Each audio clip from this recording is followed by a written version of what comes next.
जय हिंद मेरे प्यारे विद्यार्थियों, मेरे YouTube चैनल चिंता स्टडी पॉइंट में आप सभी को बहुत बहुत स्वागत है। आज फिर से मैं आपके लिए नेक्स्ट वीडियो लेकर आया हूं। इसमें क्वेश्चन नंबर 19 से शुरू होगा, जो कि बोर्ड पर लिखा हुआ है। देखिए क्वेश्चन नंबर 19 क्या कहता है।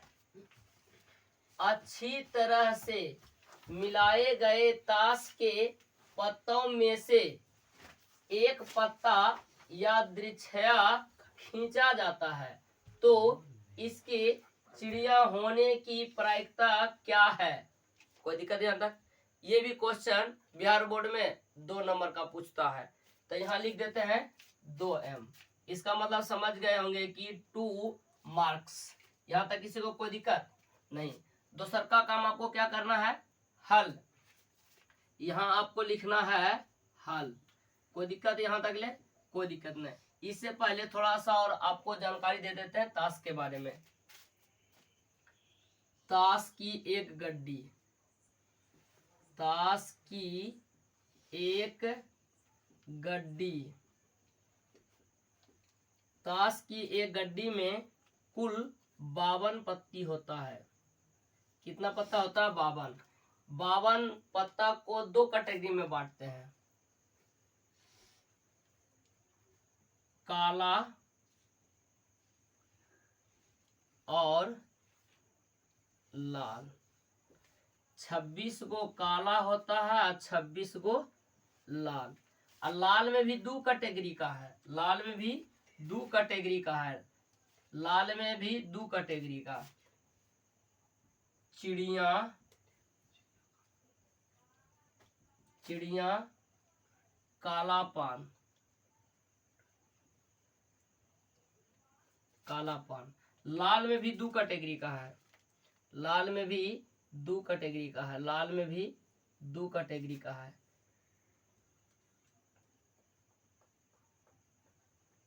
लाल पान और ठिकरी,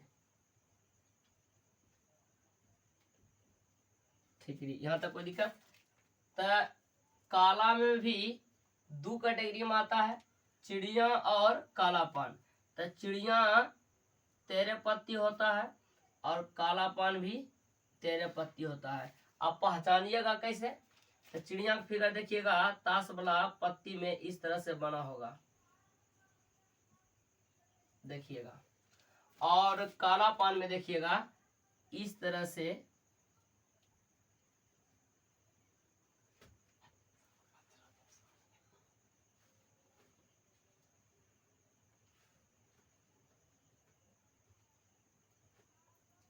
इस तरह से बना होगा और पूरा काला होगा। लाल पान में चलिए, लाल पान, लाल पान में दिल जैसा बना होगा और रंग इसका होगा लाल, रंग इसका क्या होगा, लाल। और ठिकरी देखिएगा इस तरह से रहेगा। ताश के पत्ती देखिएगा, अंत सेम सेम मिल जाएगा फिगर, इस तरह से रहता है। यहाँ तक किसी को कोई दिक्कत। और चिड़िया में एगो रहता है गुलाम रहता है, एगो एक्का रहता है जिसमें ए लिखल रहेगा, और तो और बेगी रहता है, बेगी और बादशाह रहता है, बेगी और बादशाह। तो बेगी देखिए इसको बोलते हैं, क्यू वाला को बोलते हैं बेगी, जिसको हम बेगम बोलते हैं, बेगम। अक्के को बोलते हैं बादशाह,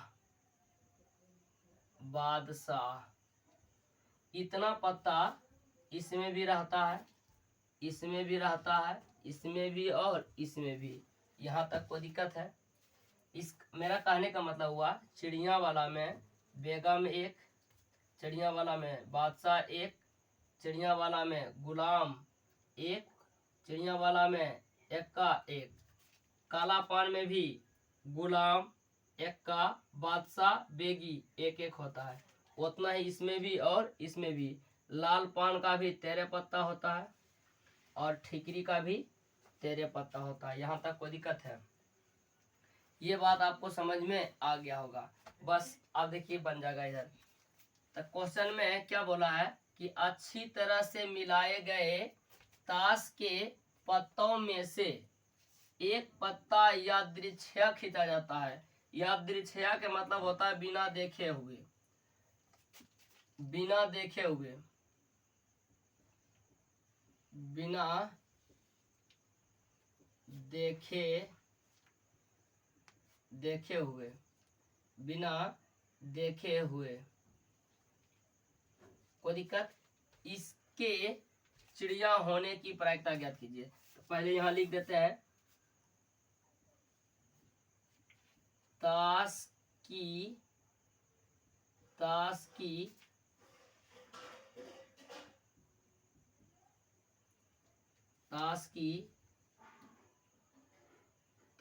गड्डियों में कुल पत्तियों की संख्या, जिसको हम बोलते हैं NS, टोटल हो जाता है 52। यहां तक कोई दिक्कत है तो बोलिए। नहीं, इसमें क्या बोला है, इसके चिड़िया होने की प्रायिकता। तब 52 पत्ती में पहले देखिए चिड़िया कितना पत्ती है। चिड़िया यहाँ लिखा हुआ है, चिड़िया में कितना पत्ती होता है देखिए तो 13 पत्ती होता है चिड़िया के। इसमें ये चीज नहीं बोला है कि चिड़िया के गुलाम, चिड़िया के बादशाह, चिड़िया के एक्का, ये बात तो नहीं बोला है। सिर्फ बोला है कि ताश की एक गड्डी में से एक पत्ती यादृच्छिक चुना जाता है, वो भी क्या होना चाहिए, चिड़िया का। यहाँ तक किसी को कोई दिक्कत? तो नाम तो किसी का प्रश्न नहीं बोला है। जब सिर्फ चिड़िया के चर्चा आया है तो चिड़िया के कुल पत्ती क्या है, 13 है। तो चलिए, ताश की गड्डियों में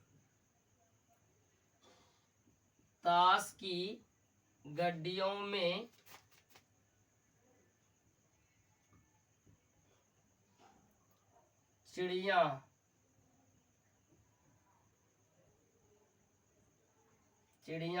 पत्तियों की कुल संख्या, इसको बोलते हैं NE,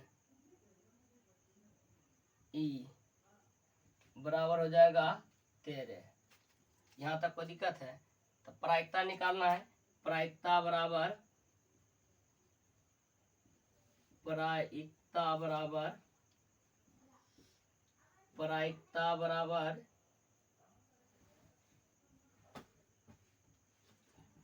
वाट। प्रायिकता को PE से सूचित करते हैं। यहाँ तक कोई दिक्कत?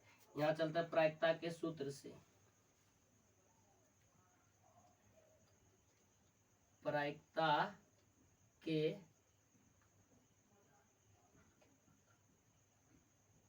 प्रायिकता के सूत्र से ये हो जाएगा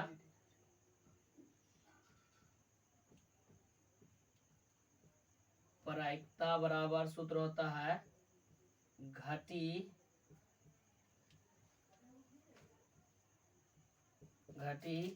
घटनाओं की संख्या बटे घटनाओं की संख्या बटे घटनाओं की कुल संख्या। इसको शॉर्ट में बोलते हैं PE बराबर NE बटे NS। तो देखिए PE चिड़िया बोला है ना, यहाँ लिख देते हैं चिड़िया। NE देखिए कितना है, NE देखिए कितना है, देखिए NE कितना है 13, यहाँ दे देते हैं 13। NS देखिए कितना है 52, यहाँ दे देते हैं 52। कोई दिक्कत यहाँ तक ले? 13 एकम 13, 13 चौका 52, ये हो जाएगा 1/4। ये आपका क्वेश्चन बनकर कंप्लीट हो गया है। तो इसका आंसर हो जाएगा 1/4। इसको घेर दीजिए और यहाँ लिख दीजिए ANS। यहाँ तक कोई दिक्कत है? अब फिर से आपके सामने अगला क्वेश्चन लेकर आता हूँ। फिर से आपके सामने अगला क्वेश्चन लेकर आ गया हूँ, जो कि बोर्ड पर लिखा हुआ है। क्वेश्चन नंबर 20, समांतर श्रेणी ज्ञात कीजिए जिसका तीसरा पद 5 और सातवां पद 9 है। ये भी क्वेश्चन 2 नंबर का है। देखिए यहाँ दे देते हैं 2m। पता चल गया होगा कि ये 2m क्यों लिखते हैं, मतलब ये 2 नंबर का है, यानी 2 मार्क्स। कोई दिक्कत है? उसके बाद यहाँ सबसे पहला काम आपको क्या करना होता है? हल। क्या करना होता है? हल। अब देखिए समांतर श्रेणी ज्ञात करने के लिए बोला है, तो सबसे पहले समांतर श्रेणी ज्ञात करने के लिए बोला है, और क्वेश्चन में दिया है तीसरा पद कितना है? 5 है, और सातवां पद कितना है? 9 है। तो ना तो प्रथम पद दिया है, ना तो पदांतर दिया है। तो सबसे पहला काम करेंगे, माना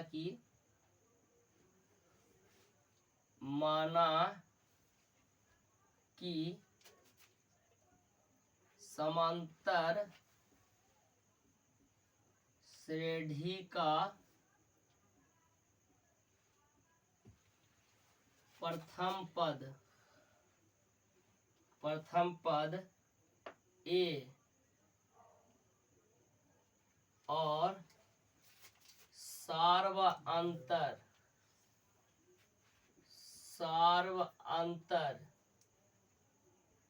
डी है। यहाँ तक कोई दिक्कत है? ये बात आपको समझ में आ गया होगा। यहाँ तक किसी को कोई दिक्कत? इसके अलावा समांतर श्रेणी बोला, तो समांतर श्रेणी बना देते हैं। समांतर श्रेणी तब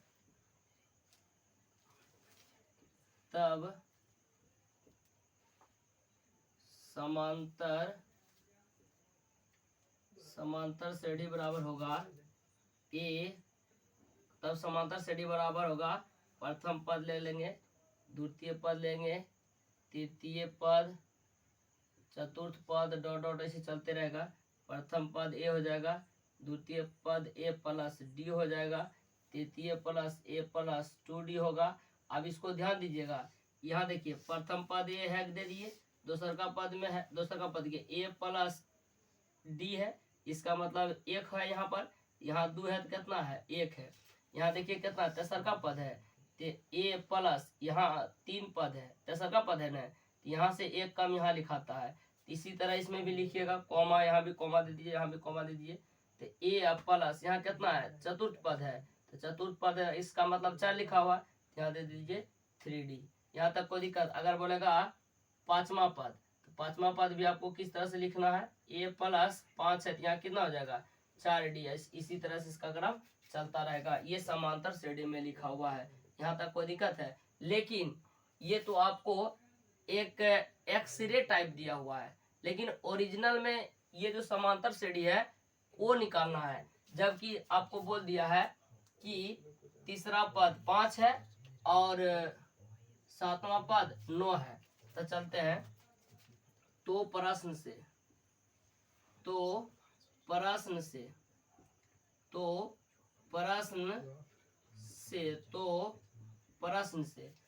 तीसरा पद, तो तीसरा पद बराबर हो गया 5। तो तीसरा पद होता है, तो देखिए तीसरा पद लिखा हुआ है ना, तो तीसरा पद कितना हो जाएगा?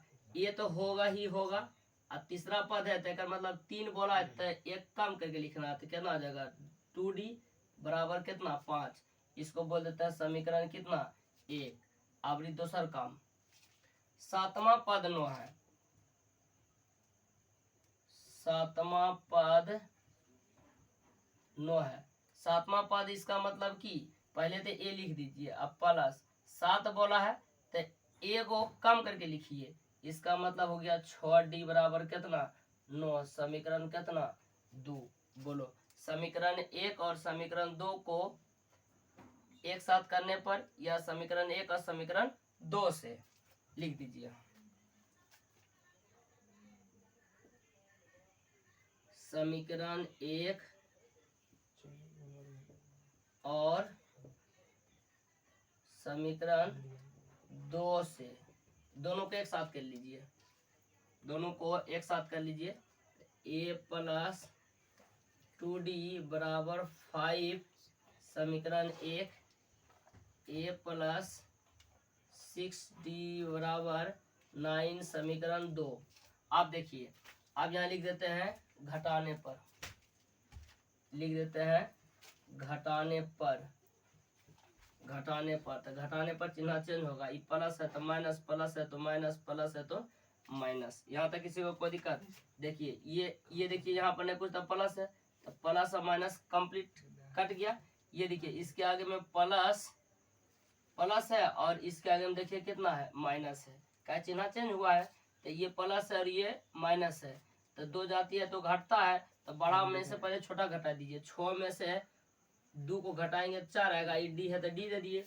लेकिन प्लस वाला का चिन्ह कम है, प्लस वाला कम है और माइनस वाला ज्यादा है, इसीलिए यहाँ लगा देते हैं माइनस। फिर इधर चलिए, 5 के आगे में कुछ है तो क्या है, प्लस है, ये हो गया प्लस है, इसके आगे में क्या है, माइनस।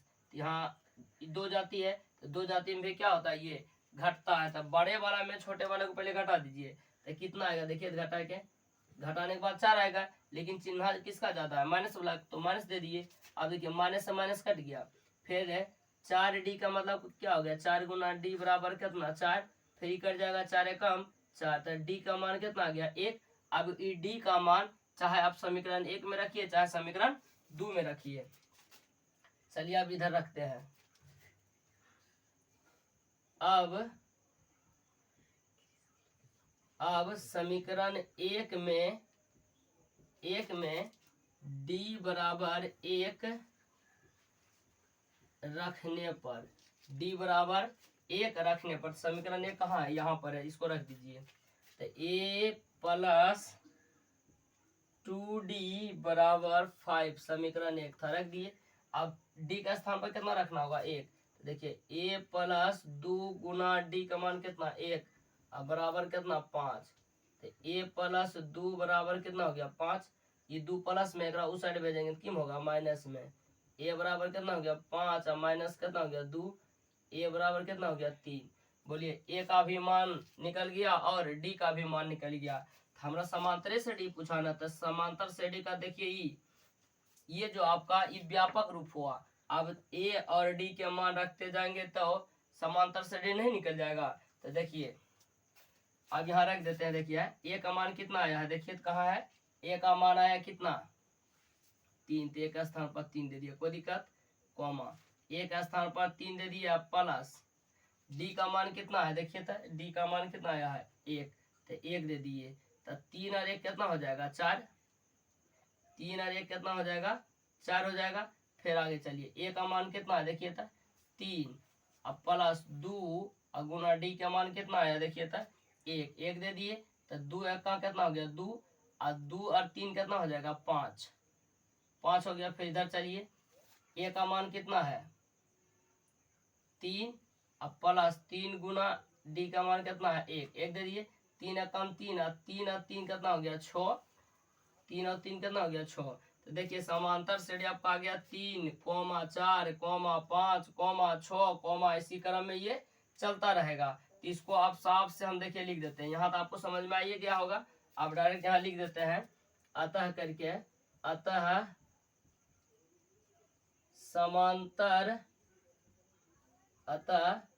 समांतर श्रेणी, तो क्या था बोलिए, था a comma a plus d comma a plus 2d comma a plus 3d comma dot dot dot चलते रहेगा। तो a का मान देखिए कितना आया था, 3 दे दिए, प्लस 3 कॉमा a का मान कितना दिए, 3, अब प्लस d का मान कितना आया था, 1, यहाँ तक कोई दिक्कत। फिर कॉमा a का मान कितना आया था, 3, a के मान आया था 3, प्लस 2 कॉमा d का मान कितना, 1, ठीक। फिर कॉमा a का मान आया था 3, 3 गुना d के मान कितना था, 1, कॉमा डॉट डॉट डॉट चलते रहेगा। तो ये देखिए 3 कॉमा 3 और 1 कितना आ जाएगा, 4, कॉमा ये देखिए 2 1 का 2, और 2 और 3 कितना हो जाएगा, 5, यानी देखिए तो 3 1 का 3, और 3 और 3 कितना हो जाएगा, 6, कॉमा डॉट डॉट डॉट चलता रहेगा। ये आपका निकल गया समांतर श्रेणी। ये हो गया आपका आंसर, यहाँ लिख दीजिए ANS। बच्चों अब समझ में आ गया होगा। फिर से अब आपके सामने अगला क्वेश्चन लेकर आता हूँ। तो अब फिर से आपके सामने नेक्स्ट क्वेश्चन लेकर आ गया हूँ, जो कि बोर्ड पर लिखा हुआ है क्वेश्चन नंबर 21। देखिए क्वेश्चन नंबर 21 क्या कहता है, सुनिए। के किस मान के लिए समीकरण 2x स्क्वायर प्लस के एक्स प्लस 3 बराबर 0 के लिए मूल बराबर है। तो आप पढ़े थे और बताए भी थे कि मूल बराबर है। पहले जो ये जो क्वेश्चन दिया हुआ है, ये जो है आपका 2 नंबर का क्वेश्चन है। कितना नंबर का क्वेश्चन है? 2 नंबर का। यहाँ तक कोई दिक्कत? और दूसरा काम आपको क्या करना है, यहाँ हल लिखना है। यहाँ तक किसी को कोई दिक्कत है तो बोलिए। हमको उम्मीद है कि आपको अब दिक्कत नहीं आना चाहिए, बहुत क्वेश्चन हो चुका है। तो उसके बाद जो समीकरण दिया है, समीकरण को लिख दीजिए। समीकरण दिया है 2x प्लस के एक्स प्लस 3 बराबर कितना? 0। यहाँ तक कोई दिक्कत है? अब देखिए, सॉरी 2x नहीं है, 2x स्क्वायर है। यहाँ तक किसी को कोई दिक्कत? लेकिन क्वेश्चन में क्या बोला है? मूल बराबर है। तो मूल कब से बराबर होता है? देखिए मूल बराबर होगा तो बी स्क्वायर माइनस 4ac बराबर 0 होता है। मूल जब बराबर होता है, मैंने मूल कब बराबर होता है? जब विवेचक का मान 0 के बराबर होगा, तब इसका मूल क्या होता है? बराबर और वास्तविक। बराबर और वास्तविक। बराबर सॉरी दूसरा पे इसके से लिख देते हैं। मूल बराबर और वास्तविक। बराबर और वास्तविक होता है। कोई दिक्कत है? देख सुनिएगा, मूल बराबर है, इसका मतलब कि मूल जब बराबर रहता है तो विवेचक यानी बी स्क्वायर माइनस 4ac 0 के बराबर होगा।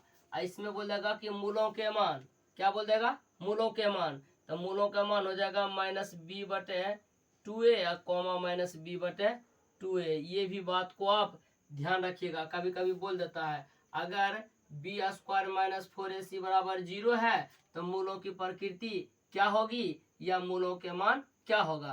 तो बी स्क्वायर माइनस 4ac बराबर 0 है तो मूलों की प्रकृति बराबर और वास्तविक होगा, और मूलों के मान माइनस बी बटे 2a कॉमा माइनस बी बटे 2a होता है। यहाँ तक किसी को कोई दिक्कत? अब देखिए क्वेश्चन में क्या बोला है, मूल क्या है? बराबर है, यानी विवेचक जो है 0 के बराबर होगा।